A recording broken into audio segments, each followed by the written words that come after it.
नमस्कार बच्चों, आज हम आपको आपकी व्याकरण रचना का दूसरा टॉपिक वाक्य रूपांतर पढ़ाने जा रहे हैं। इससे पहले हमने आपको पढ़ाया था पदबंध, तो आज हम पढ़ेंगे वाक्य रूपांतर यानी वाक्यों का बदलाव। तो वाक्य रूपांतर, रूपांतर का मतलब होता है बदलना, बदलाव करना। तो अब सबसे पहले हम जानेंगे कि वाक्य की परिभाषा क्या है, क्या होती है वाक्य की परिभाषा। तो ये देखिए परिभाषा, अर्थवान शब्दों का जो व्यवस्थित समूह मन के भावों एवं विचारों को पूर्ण रूप से प्रकट करने में सक्षम हो, उसे वाक्य कहते हैं। यानी हमारे मन के विचार भाव जो किसी के सामने एक कला होती है उसे प्रकट कर सकता है, उसको ही हम वाक्य कहते हैं। क्योंकि शब्द होती है, उन शब्दों को जोड़कर जो पूरा एक अर्थ प्रदान करता है उसको हम वाक्य कहते हैं। तो शब्दों के व्यवस्थित समूह को भी हम ये भी कह सकते हो, शब्दों के व्यवस्थित समूह को हम वाक्य कहते हैं, क्योंकि वो व्यवस्थित हो जाते हैं, अपना अपना स्थान ले लेते हैं। जैसे हमने यहाँ कुछ शब्द लिखे हैं, सुंदर, विकास, चित्र, सार्थक एवं बनाना। ये अलग अलग हैं, अलग अलग शब्द हैं, फिर भी आपको अर्थ दे रहे हैं, अर्थवान है क्योंकि अर्थ प्रकट कर रहे हैं। अब इन्हीं शब्दों को हम जोड़कर एक पूरा व्यवस्थित वाक्य बना देते हैं और वो हमें एक अर्थ देते हैं। विकास सुंदर एवं सार्थक चित्र बना रहा है। क्यों? विकास एक व्यक्ति का नाम, सुंदर जो देखने में अच्छा लगे, एवं या सार्थक जिस चित्र का कोई अर्थ निकलता हो, क्योंकि चित्र का भी अर्थ होता है, चित्र बना रहा। तो देखिए इन अर्थवान शब्दों की सहायता से हमने एक वाक्य का निर्माण कर दिया, इसे ही हम वाक्य कहते हैं। हमने एक रचना करी, इसको हमने वाक्य कह दिया। अब ये वाक्यों का वर्गीकरण हम दो भागों में कर सकते हैं। तो पहला भाग है हमारा वर्गीकरण का अर्थ के आधार पर और दूसरा रचना के आधार पर। अब अर्थ के आधार पर, क्योंकि हर वाक्य अपना एक अर्थ प्रदान करता है, तो क्या होता है अर्थ के आधार पर, कैसे हम अर्थ के आधार पर। तो देखो अर्थ के आधार पर हमने वाक्यों को कई भागों में बांटा, लगभग 8 भाग हैं आपके, इसके 8 भेद हैं जो अर्थ के आधार पर। तो विधानवाचक, निषेध, प्रश्नवाचक, संदेह, संकेतवाचक, आज्ञावाचक, इच्छावाचक, विस्मयादि। अब विधानवाचक क्या होता है? किसी व्यक्ति या वस्तु के विषय में जो कोई जानकारी प्रदान करता है उसको हम कहते हैं विधानवाचक। चंद्रमा चमकता है तो वो उसकी विधान मुख्यता है कि वो चमकता है, तो ये विधानवाचक हो गया। निषेध, नहीं, जहाँ किसी वाक्य में कार्य को नहीं करने का बोध होता है, चंद्रमा नहीं चमकता, तो ये हो गया निषेधवाचक। प्रश्नवाचक, प्रश्न पूछने का, क्या चंद्रमा निकल आया, तो प्रश्न पूछ लिया, वहां प्रश्न पूछने का। संदेह, शायद आज चंद्रमा नहीं निकलेगा, क्योंकि काली घटा गिरी है तो चंद्रमा नहीं निकलेगा। संकेत, यदि चंद्रमा निकलता तो आज चांदनी रात होती। आज्ञावाचक, आज्ञा देना। संकेतवाचक में बेटा संदेह में शक हो, शायद भी लगा सकती है।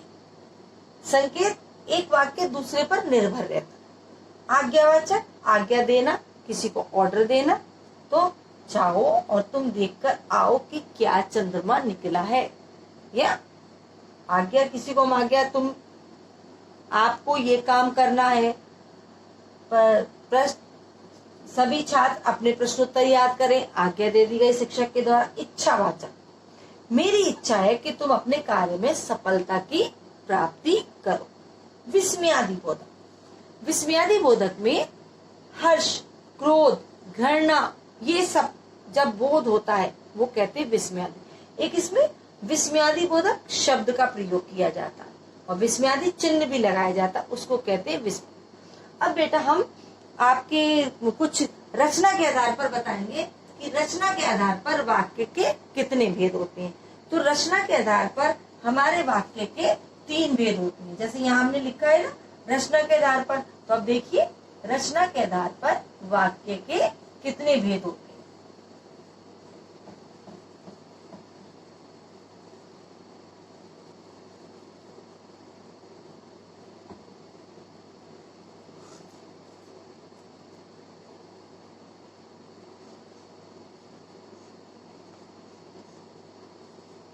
रचना,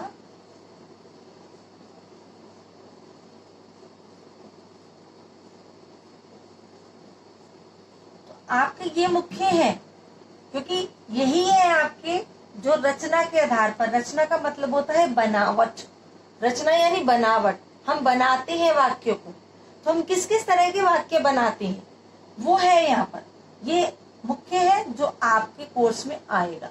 अर्थ के आधार पर तो केवल आपको वाक्य को जानना, लेकिन यहाँ मुख्यता है कि रचना करनी है, बनाना है हमें वाक्य को।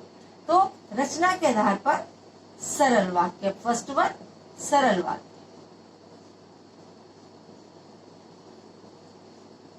दूसरा संयुक्त वाक्य।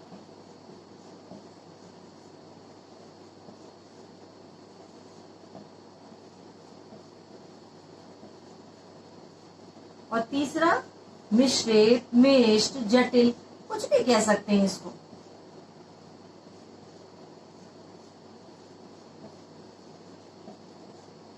अब आपको रूपांतरण करना है, बदलना है, वो बदलना है, बनाना भी है। तो हम आपको एक वाक्य ले लेते हैं, देखिए, और उसी वाक्य को हम सरल भी बनाएंगे, संयुक्त भी बनाएंगे और मिश्रित भी बनाएंगे। तो पहले मैं आपको बता देती हूँ कि सरल वाक्य क्या है। सरल वाक्य वो होता है कि जिसमें एक उद्देश्य और एक विधेय होता है, यानी कर्ता और उसका कर्म। संयुक्त वाक्य में हम जो वाक्य बनाते हैं उसमें हम समुच्चय बोधक शब्दों का प्रयोग करते हैं। किंतु, परंतु, लेकिन, और, तथा, अथवा या आदि, ये सारे समुच्चय बोधक शब्द हैं। मिश्रित वाक्य वो वाक्य होता है कि जब एक उपवाक्य पे अन्य वाक्य आश्रित होते हैं, यानी एक उसमें प्रमुख वाक्य होता है और अन्य जो होते हैं वो शब्द पद वो उस पर आश्रित होते हैं। तो पहला, मैं घर आकर, ये देखो, मैं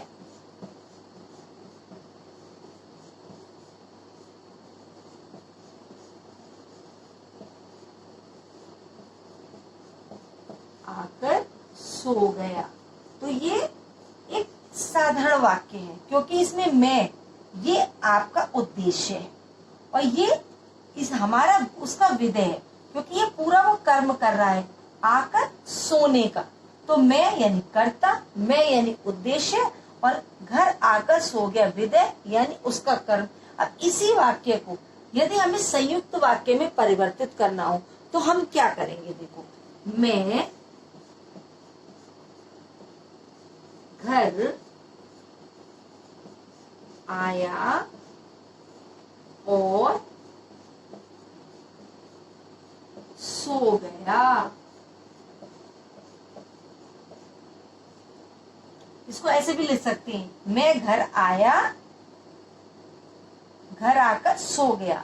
ये भी अलग अलग दो वाक्य हो सकते हैं, उनको दोनों को जोड़ना भी। तो मैं घर आया एक वाक्य, सो गया दूसरा वाक्य, और इसे एक हमने समुच्चय बोधक, ये है समुच्चय बोधक शब्द, ये दो एक वाक्यों को आपस में जोड़ने का कार्य कर दिया। तो इस प्रकार ये बन गया सरल वाक्य और ये बन गया आपका संयुक्त वाक्य। अब मिश्रित वाक्य, इसी को हम मिश्रित वाक्य में कैसे परिवर्तित करेंगे, जैसे ही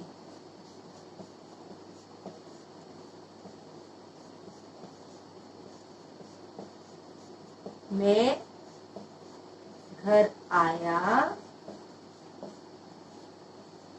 वैसे ही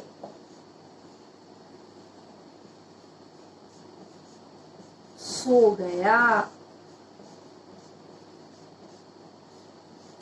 मिश्रित वाक्य, क्योंकि यहाँ जोड़ीदार शब्दों का भी प्रयोग करते हैं। फिर यहाँ एक उपवाक्य, उपवाक्य क्या है, यहाँ पे पहला था मैं घर आकर सो गया, तो यहाँ पर घर आना उपवाक्य। तो जैसे ही मैं घर आया वैसे ही, ये जोड़ीदार शब्द लगाकर जैसे और वैसे हमने इसको मिश्रित वाक्य बना दिया। तो ये होता है बेटा वाक्य का रूपांतरण, वाक्य का बदलाव करना। तो इसी प्रकार से आपको सरल से संयुक्त, संयुक्त से मिश्रित, आपको ये संयुक्त वाक्य दिया जा सकता है, उससे कहा जा सकता है इसको सरल में बनाओ, सरल मिश्रित में बनाओ, मिश्रित से संयुक्त में बनाओ। तो इस प्रकार से बेटा आपको वाक्य का रूपांतरण करना होगा। पहचानने के लिए भी दिए जाते हैं, वाक्य दे दिए गए और आपसे कहा गया कि इसको पहचानिए, इसमें सरल, संयुक्त, मिश्रित क्या। तो ये पूरा जो टॉपिक था मैंने आपको समझा दिया है, मैंने आपको बता दिया है कि आपको वाक्य रूपांतरण किस तरह। अब आपको इसकी नोट्स दिए जाएंगे, तो आप इसको करना, इसका अभ्यास कार्य भी होगा उसमें, आप उसको कीजिएगा अच्छे से और फिर करके मुझसे पूछ लीजिएगा। अगर जो आपको समझ में नहीं आए तो घर पे रहिए, सुरक्षित रहिए।